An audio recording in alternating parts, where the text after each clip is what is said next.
की जय। एकादश साकृत्य निपुण मृत्यु शय्यादान गौदान घटदान अष्टमहादान विश्व स्वर्ग षोडशी उत्तम षोडशी एवं नारायण बलि श्री गरुड़वाच्य। श्री गरुड़ पुराण 12वां अध्याय।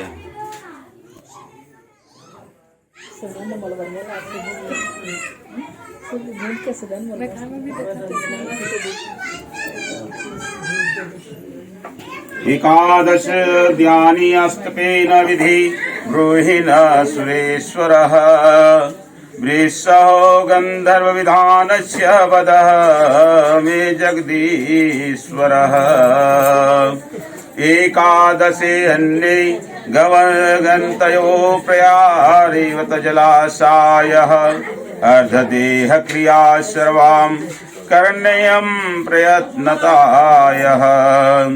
निमन्त्रते यदेनहं ब्रह्मणाचार्यः वेदशास्त्रं प्रणायहं प्रयातेन प्रेतमुक्ति च नमस्कृतं कृताञ्जलि नमः। बोले श्री गरुड़ जी महाराज की जय। श्री जगन्नाथ स्वामी की जय। गरुड़वाच्य। हे सुरेश्वर, 11वें दिन के कृत्य विधान भी बताएं और हे जगदीश्वर विस्वर्ग की विधि भी बताएं। 11वें दिन प्रातः काल ही जलाशय पर जाकर यथापूर्वक सही अर्धदैहिक क्रिया करनी चाहिए। वेद और शास्त्रों का अभ्यास करने वाला ब्राह्मण को निमंत्रित करें और हाथ जोड़कर नमस्कार करके उनसे प्रेत की मुक्ति के लिए प्रार्थना करें। आचार्य भी स्नान ध्यान आदि करके पवित्र हो जाएं और 11वें दिन के उचित कृत्य विधि तत्व विधान आरंभ करें। 10 दिन तक मृतक के नाम गोत्र उच्चारण मंत्र उच्चारण के बिना करना चाहिए। 11वें दिन प्रेत का पिंड दान सह मंत्र का मंत्रों सहित करना चाहिए। हे गरुड़, स्वर्ण के विष्णु की, रजत की चांदी और से ब्राह्मण की, ताम्र से रुद्र की और लोहे से यम की प्रतिमा बनवानी चाहिए।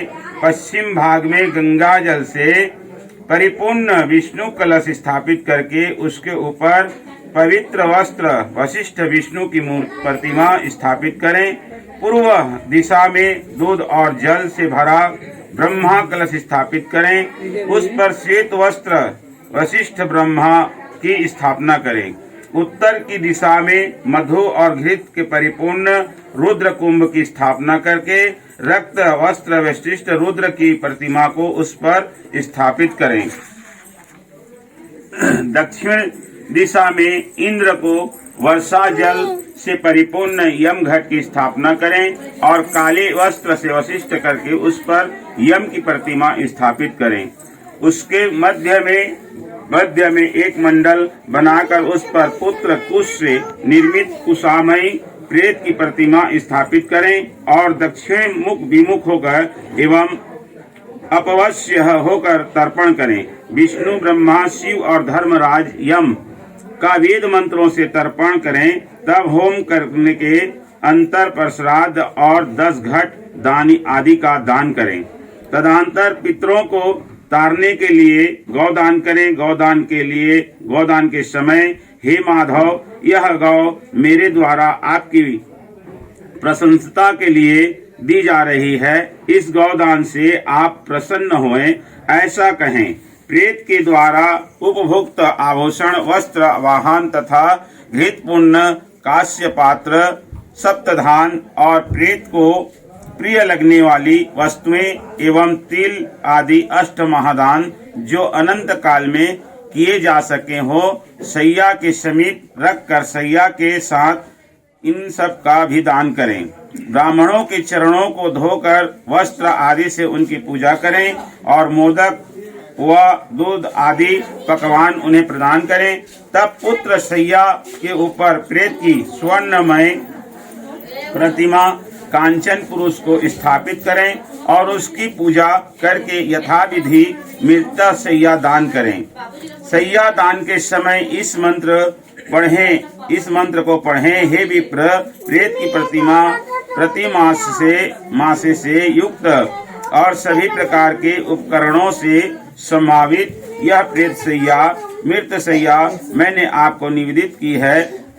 इस प्रकार पढ़कर कुटुंबी ब्राह्मण आचार्य को वह सैया प्रदान करनी चाहिए। इसके बाद प्रदक्षिणा और प्रणाम करके विसर्जन करना चाहिए। इस प्रकार सैया दान, नवक आदि श्राद्ध और वृषभ स्वर्ग का विधान करने से प्रेत परम गति को प्राप्त होता है। 11वें दिन विधि पूर्वक हीन अंग वाले रोगी अनंत छोटे बछड़े को छोड़कर सभी शुभ लक्षण से युक्त वृक्ष का विधि पूर्वक स्वर्ग उत्सव करना चाहिए। ब्राह्मणों के उद्देश्य लाल आंख वाले, पिंगल वर्ण वाले, लाल सिंह, लाल गला और लाल खुर वाले, सफेद पेट तथा काली पीठ वाले वृषभ का उपसर्जन करना चाहिए। क्षत्रिय के लिए किचन का और वृषभ स्वर्ग के लिए प्रस्थान माना जाता है। जिस वृषभ का सर्वांग पिंगल वर्ण का हो तथा पूंछ और सफेद हो, वह पिंगल वर्ण वृषभ पितरों की प्रसन्नता बढ़ाने वाला होता है।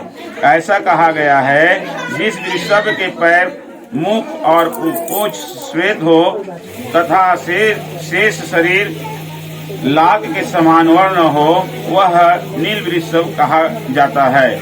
जो वृषभ रक्त वर्ण का हो तथा जिसका मुख और पूंछ पांडु वर्ण का हो तथा खुर और पैर, खुर और सिंग पिंगल वर्ण हो, उसे रक्त नील वृषभ कहते हैं। जिस सांड के समस्त अंग एक रंग के हो और पूंछ तथा खुर पिंगल वर्ण का हो, उसे नील पिंग कहा गया है।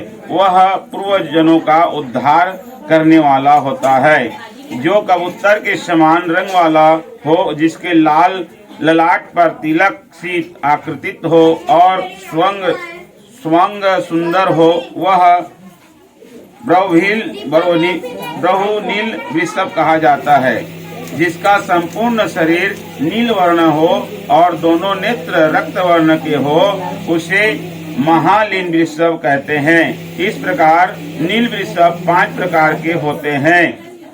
वृषभ संस्कार करके उसे अवश्य मुक्त कर देना चाहिए, घर में नहीं रखना चाहिए। इस विषय में लोकों में एक पुरानी गाथा प्रचलित है। बहुत से पुत्रों की कामना करनी चाहिए, ताकि उसमें से कोई एक गाय जया अथवा गौरी कन्या का विवाह कन्यादान करें या नील वृषभ उत्सर्ग करें।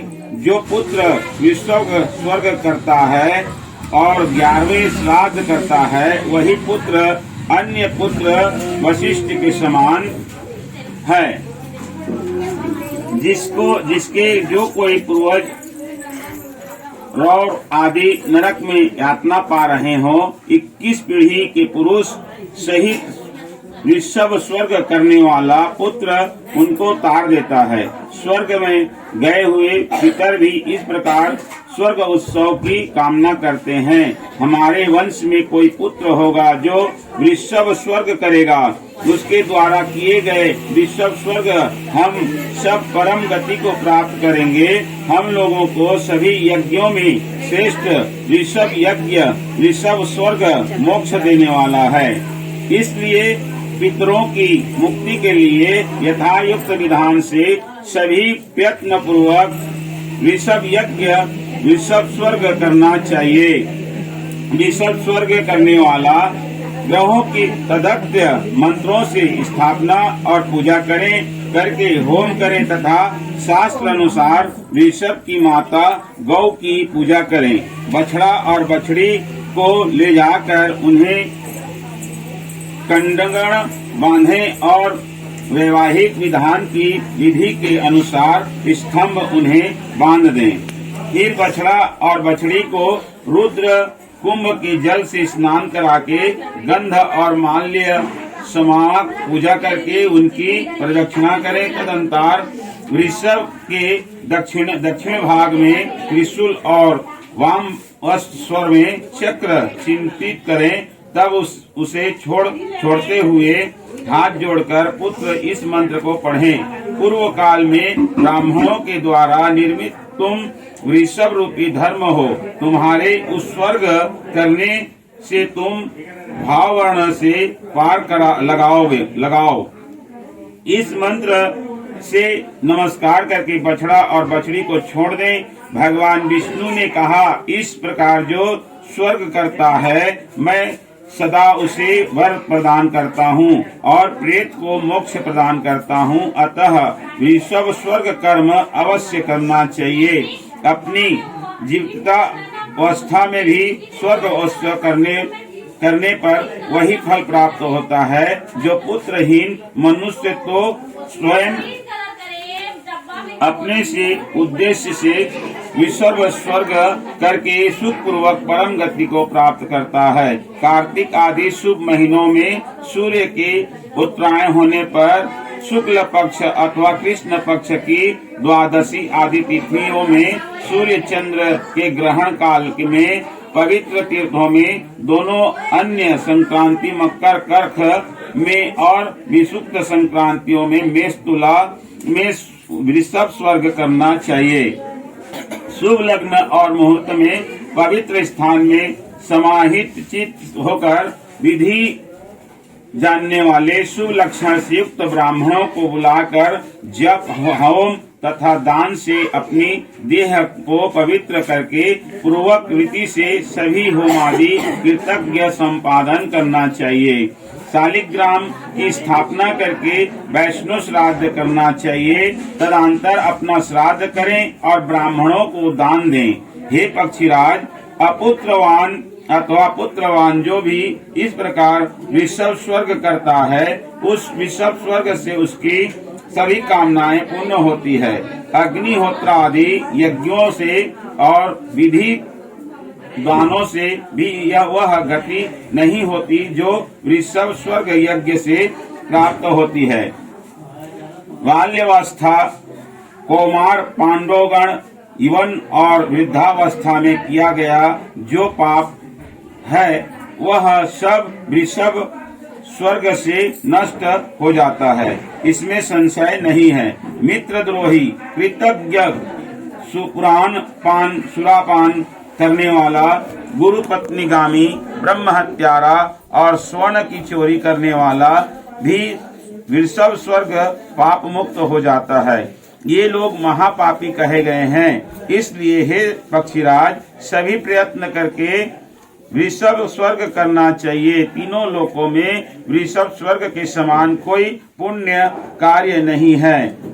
पति और पुत्र वाली स्त्री यदि उन दोनों के सामने मर जाएं, तो उसके उद्देश्य वृषभ स्वर्ग यज्ञ नहीं करना चाहिए,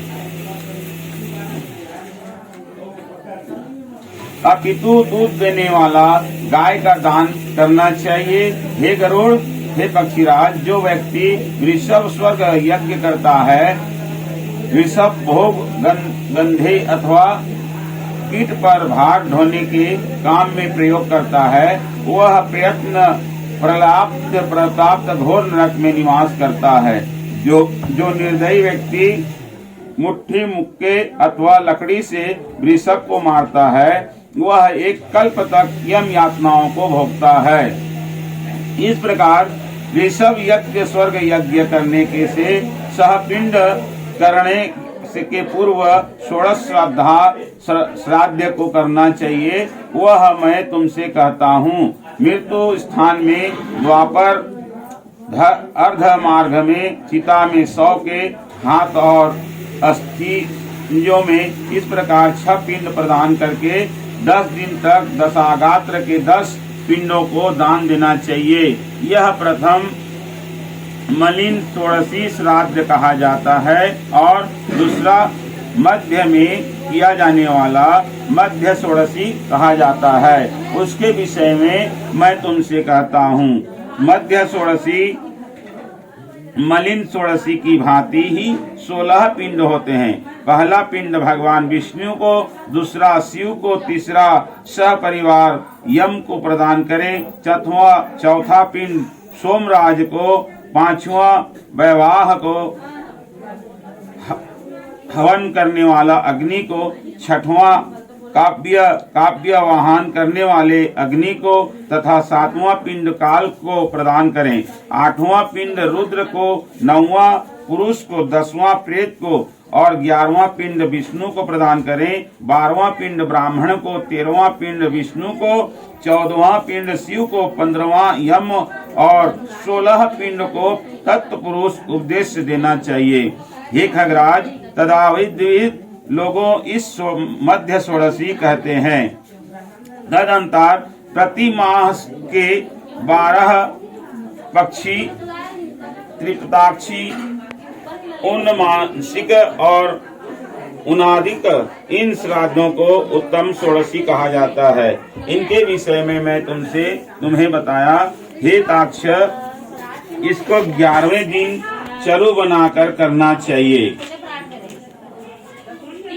ये अड़लताशील श्राद्ध प्रेत को नष्ट करने वाला है। जिस मृतक के उद्देश्य से अड़लताशील श्राद्ध किए जाते हैं वह पितरों के पत्नियों के योग्य हो जाता है। इसलिए पितरों की पंक्ति में प्रवेश देने वाले के लिए षोडशत्रयसी, मलिन मध्याय तथा उत्तम षोडशी करनी चाहिए। इन श्राद्ध में विहीन मृतिका का प्रेत तत्व सुरक्षित हो जाता है और जब तक षोडश शस्त्र यज्ञ श्राद्ध नहीं किए जाते तब तक वह प्रेत अपने द्वारा अथवा दूसरे के द्वारा दी गई कोई वस्तु प्राप्त नहीं करता। इसलिए पुत्र को विधान पूर्वक षोडशी तिथि अनुष्ठान करना चाहिए। पत्नी आदि अपने पति के उद्देश्य से इन श्राद्ध को करती है तो उसे अनंत श्रेय प्राप्ति होती है। जो स्त्री अपने मृतक पति की अर्धदैहिक क्रिया, क्षयाघ श्राद्ध, वार्षिक श्राद्ध तथा पक्षिक श्राद्ध, महालय श्राद्ध करती है वह मेरे द्वारा सती कही गई है। जो स्त्री पति के उपकार्यार्थ पूर्वोक्त श्राद्ध को अनुष्ठान करने के लिए जीवन धारण करती हैं और मरे हुए अपने पति की श्राद्ध दिन रूप से सेवा करती हैं वह पतिव्रता और उसका जीवन सफल है। यदि कोई प्रसाद से आग से जलकर अथवा जल में डूबकर मरता है उसके सभी संस्कार यथाविधि करनी चाहिए। यदि प्रमाद से, स्वच्छाक्ष से अथवा सर्प के द्वारा मृत्यु हो जाए तो दोनों पक्षों की पंचमी तिथि को नाग की पूजा करनी चाहिए। पृथ्वी पर तीर्थ से फणी की आकृति वाले नाग की रचना करके श्वेत पुष्प और सुगंधित चंदन से उसकी पूजा करनी चाहिए। धूप और दीप देना चाहिए तथा तंडुल और तिल चढ़ाना चाहिए। कच्चे आटे का नैवेद्य और दूध अर्पित करना चाहिए। शक्ति के अनुसार स्वर्ण का नाग और गौ ब्राह्मणों को दान करना चाहिए। तदनंतर हाथ जोड़ करके नागराज प्रसन्न हो इस प्रकार कहना चाहिए। पुनः उन जीवों के उद्देश्य से नारायण वाली क्रिया करनी चाहिए। ऐसा करने से मृतक व्यक्ति सभी पातकों से मुक्त हो स्वर्ग को प्राप्त होते हैं। इस प्रकार संपूर्ण क्रिया करके 1 वर्ष तक अन्न और जल के सहित घट का दान करना चाहिए अथवा संख्या अनुसार जल के सहित पिंड दान करना चाहिए। इस प्रकार 11वें दिन श्राद्ध करके सहपिंडकरण करना चाहिए और सूतक बीत जाने पर सैया दान और पग दान करना चाहिए। बोले गरुड़ जी महाराज की जय, बोले श्री गरुड़ जी महाराज की जय।